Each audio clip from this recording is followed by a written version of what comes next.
we're going to be taking a look at the newest patch coming to SMITE 5.21, Celestial Domination, which is a little hint to the new adventure mode that'll be coming out. First, we have the skins. First, we have Darkblade Pele. Don't sweat it. These guys look like a bunch of amateurs. Nothing we can't handle. Looks pretty cool. Kind of like an assassin rogue type of feel, which definitely goes with the way that Pele looks and her kit and everything, so I like that. Righteous Hammer Shock, which kind of just looks like a paladin. This land is overrun with filth. I bring the light that will cleanse the unholy. Voice pack seems pretty cool, and he looks cool. It's just we've seen that paladin theme a lot, not very original. Mystic Archer... that was a mouthful. Mystic Archer Artemis. I almost said Neith at first. I thought that was Neith. But Neith already has a Sailor Moon skin. I could be wrong. This might not be Sailor Moon. I've never actually seen it, but I've seen enough pictures to know that that's definitely Sailor Moon. If I'm wrong, let me know, but I don't think I am. The bad guys never learn. They try to take over the world, and we stop them. Every single time. Give up already! In fact, I think there's already like 4 or 5. I know Neith has one of these skins. I think Nuwa has one, and I think Athena has one as well. They all look pretty much just like this too, so you could almost have a full squad. Curious Critter Errata Tasker. I'm not sure about this one. Just put one foot in front of the other, and we'll get somewhere. So yeah, voice pack doesn't even change that much, and I feel like this is just like a tier 2. Like, it's Ratatasker with street clothes on. I don't know. Maybe it'll look better in game, but I don't think so. It's limited too. What? I'm so confused with this. Plushy Kepri. I'm soft and cuddly. Feel free to hug me anytime, especially if you're having a bad day. God, I love Kepri. Kepri's my favorite in Smite. Got him Diamond, and he's got the best skins. Like, seriously, every skin Kepri has is awesome. Except for, like, the convention skin, but I don't really count those. We have, ooh, Ice Queen Aphrodite. Now, this looks nice. We will take these lands once again.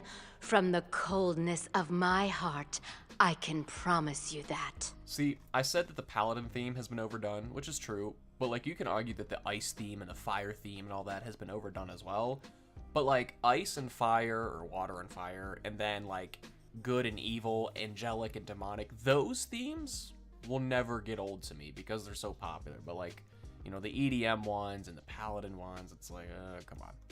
Little rant, but Winter's Curse, Kukulkan. I almost said Kukulkan. I can't help being a danger to my friends, but I'll absolutely be a greater danger to my enemies.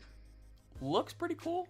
Doesn't look like it's changed. No, it definitely has changed. I feel like you need to see it in game more rather than the player card, because I'm just kind of focused on his face and it doesn't look too different.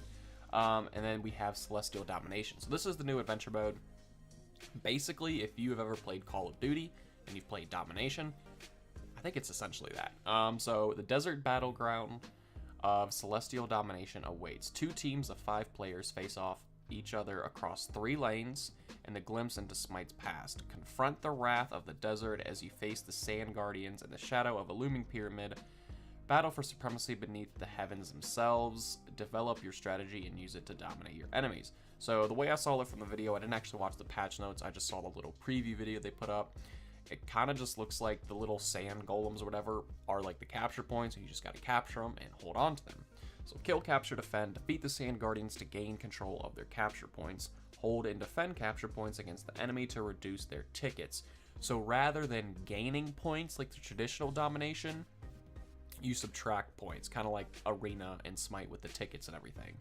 So usually in Domination, you would try to hold a point. Like, let's say you had 2 of the 3. Well, you would get, you know, 66% of the points, and they would get 33%. Kind of like that. Well, it's the same concept, except they just take away points. So I guess the more... I don't know. I mean, it's pretty self-explanatory. I'm trying to get too in-depth into it. Embark on a celestial adventure. View or vie for power against the backdrop of mystical desert battles. Battle of dominance at the foot of the work. I don't think this is really saying a whole lot. Collect mystic jewels and unlock unique items. Earn mystic jewels from every game of Celestial Domination that you play.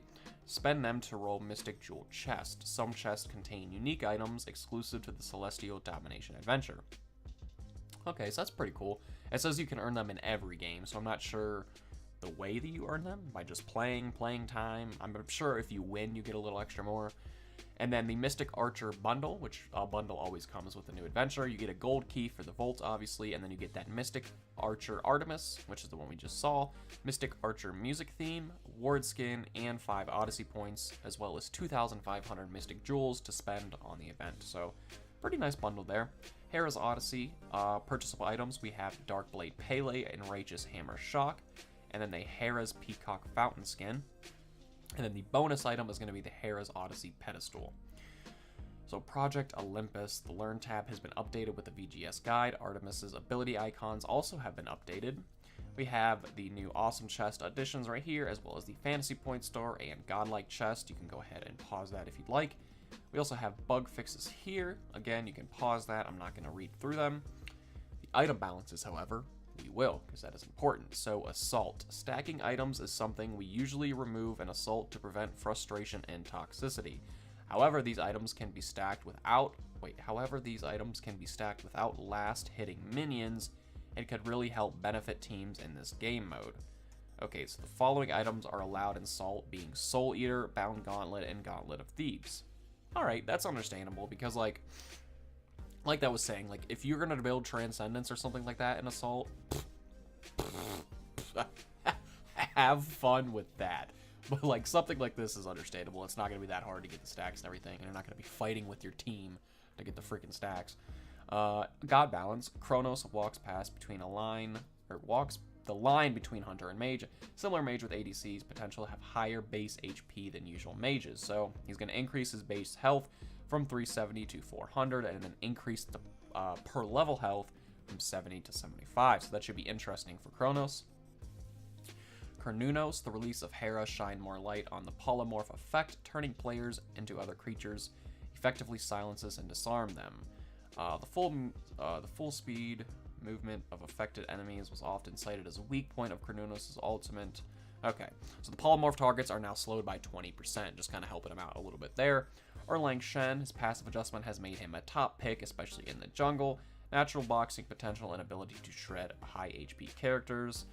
Current numbers allow him to play too well in many matchups. So his Celestial Dog gets a decreased max health percent damage from 2% to 1%. I feel like, correct me if I'm wrong, which usually happens, so could be wrong, but I think they, not too long ago either, they just buffed his Celestial Dog, like going from 1% to 2% or something like that, and then now they're just nerfing it again. I don't know. Could be wrong, like I said.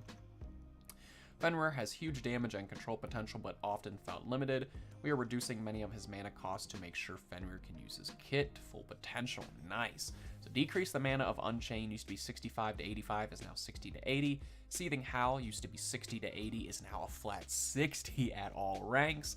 And then Brutalize used to be 70 to 90, is now 60 to 80.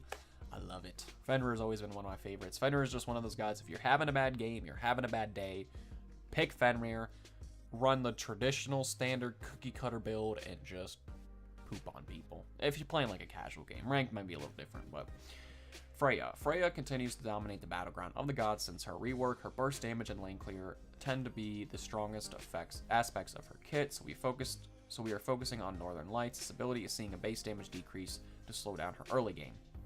So Northern Lights damage goes from 50 to 210, is now 40 to 200, so just 10 per rank, not too much. Mercury, since the return of Golden Bow, has quickly rising to the top of the meta, you think. Mercury's ability to move and clear quickly feel core to his themes, but his one-shot damage can be frustratingly high. That is Mercury, though. He is one-shot, dude. We are decreasing the power boost he can gain from his passive ability for now. Okay, so we will surely be keeping a close eye. So this might be reverted. It might not even make it to the official patch. This could be nixed in PTS, but they're going to keep an eye on it. So Fastest God Alive, reduce the power charge per passive stack from 0.1 to 0.08, 50% physical power increase down to 40%, essentially, which I don't think is too much of a nerf. I think if he is really at the top of the meta like they say he is, which he is, then that should be accurate, or not accurate, but that should be adequate in terms of a nerf, but we'll see. That is it for this video, guys. If you enjoyed it, be sure to drop a like, hit subscribe for more content, social media links in the description, and thank you for watching.